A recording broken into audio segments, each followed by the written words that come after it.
Dos precisiones. La primera, yo coincido con la ministra Luna y el ministro Arturo Saldívar, no se puede separar, porque no podemos separar y dejar el estudio de estos, porque recordemos que son consideraciones generales, tanto el vicio de forma que ya vimos como esto impactaría en la totalidad, por eso se hizo el adendum respectivo, sobre todo, insisto, cuando en la ponencia verificamos el criterio mayoritario de que no se anula temas específicos o artículos específicos, sino se anula toda la disposición. A mí me parece que pudiese, y yo estaría de acuerdo en rehacer esta parte del proyecto retomando tanto las ideas del ministro Franco como el ministro Pardo y de la propia presidencia. Recuerden ustedes cuando analizamos efectivamente la ley de, no sé si fue exactamente la de, antes de haber sido la de movilidad o la ley relativa a la discapacidad por autismo. Se dijo en esa Suprema Corte que a diferencia de la consulta indígena, que ya tiene, digamos, un camino recorrido y puede haber una reglamentación más amplia, tanto en la consulta que se hace a estas comunidades, tanto en términos legislativos como en la construcción de obras o en los actos concretos, la consulta en materia de discapacidad no tiene ninguna reglamentación. Y recuerden ustedes que más bien, se nos trajo un análisis de hechos notorios donde se acreditó todas las reuniones que se habían tenido, precisamente que acreditaban la participación de las agrupaciones en esta ley. Por eso se consideró que, tomando en cuenta todo eso, el tribunal llegó a la conclusión de que se había cumplido sobre todo el objetivo, y sí se habló de que lo contrario llevaría a nulificar totalmente una disposición hecha en beneficio de las personas con discapacidad. A mí sí me parece que el argumento de Parlamento Abierto y que las medidas que fueron tomadas, o realmente el contexto histórico que se ha hecho aquí referencia, que llevaron a esta Asamblea Constituyente a primero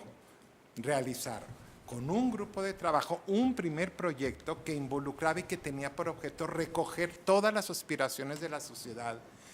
de la Ciudad de México, exactamente esas aspiraciones y esos derechos, para preparar un proyecto que fue el que sometió a este constituyente permanente, pero además el abrir una consulta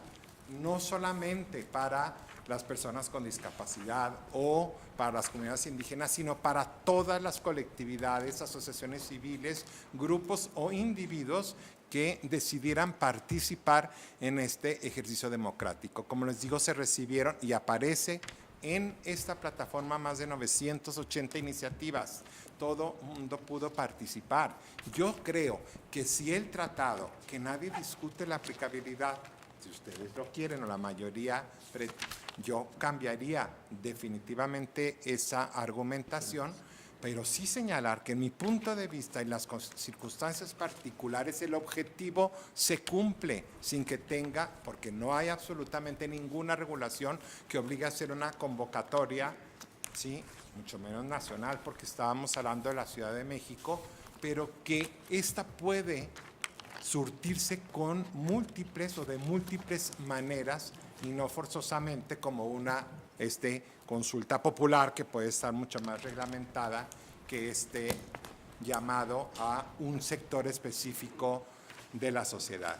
En ese punto, creo yo que una salida sería tejer las argumentaciones en este sentido para declarar que estos argumentos son infundados. No esperaría yo hasta el engroso, bueno, desde luego, también esta Suprema Corte de Justicia en este procedimiento también complejo abrió, no era, necesario establecerlo específicamente, pero a toda una participación y a recibir todos los amigos curias que se decidieran, la Confederación Nacional de que agrupa a un número importante de organizaciones, dirigieron una amicus curia que está en el expediente en específico sobre este punto para defender la constitucionalidad, y pedimos que no se vaya, bueno, que no se declare la inconstitucionalidad de esta parte. Por lo tanto, digamos, es una opción que me parece a mí que recogiendo las argumentaciones pudiera llevarse en ese sentido. Chair, Mr.